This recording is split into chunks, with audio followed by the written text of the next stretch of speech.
A country that oppresses its own people rarely stops there.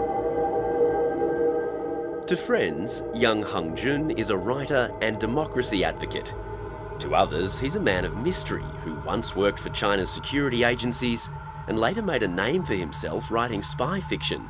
What's clear is this Australian citizen has faced a legal process murkier than most could imagine. He flew into China more than 2 years ago for a visit, only to be detained, locked up, and last year charged with espionage. He was held for 28 months before he had a one-day secret trial. There are none of the protections in place that a really truly functional legal system would give people.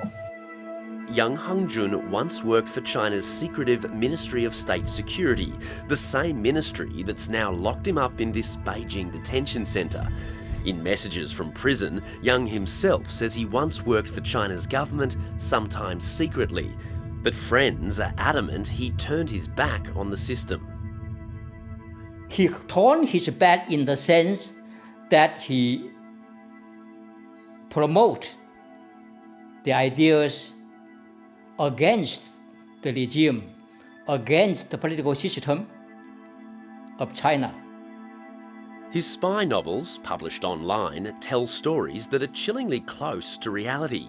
In one, called Fatal Weak Points, Young writes, "After graduating from university, young Wen Feng watched as his old classmates, one by one, were arrested for leaking state secrets and espionage. Young himself was then taken away by the Guangdong Security Bureau." University of Technology professor Feng Chongyi watched from afar as fiction became reality for his close friend. Here in the Sydney suburb of Ashfield, Dr. Feng used to meet young Hengjun regularly after Young migrated to Australia in the early 2000s. Is it possible that Dr. Young continued to work as a double agent? Absolutely not. In my understanding, in my knowledge, he's absolutely not a double agent. In a recent message from prison, young Hengjun firmly denies the accusations of espionage levelled by China's government and believes the case could be someone inside the system taking revenge on him. I just don't think anybody really knows where the red lines are anymore. You know, it's very unclear, I think,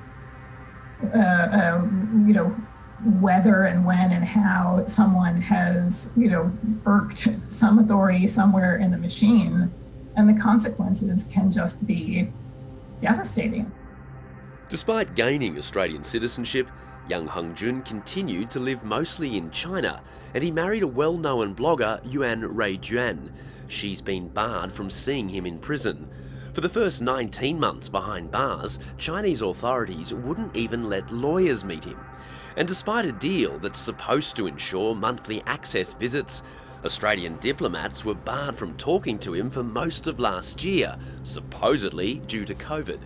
Whether or not the poor state of the relationship could lead to longer jail sentences, I think that's an open question.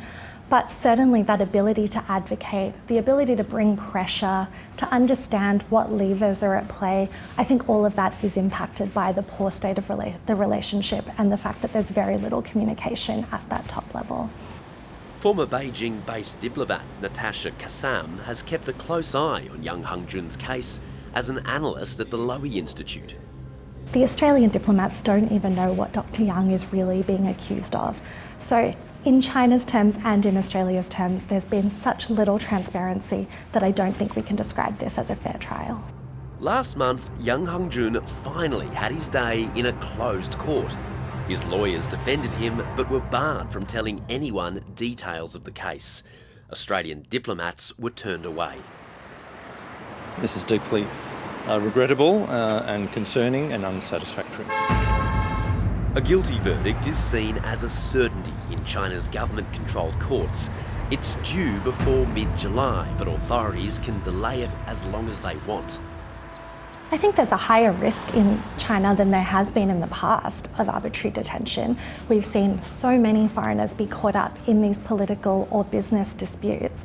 And of course now what people are questioning is, as China gets bigger and it becomes more and more powerful, it's possibly less receptive to pressure from foreign governments. There's less room to move in terms of a government being able to advocate for its citizens to be treated fairly.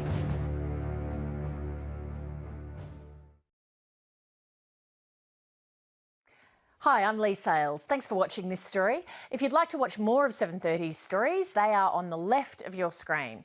And tap on the button below to subscribe and get the latest from ABC News.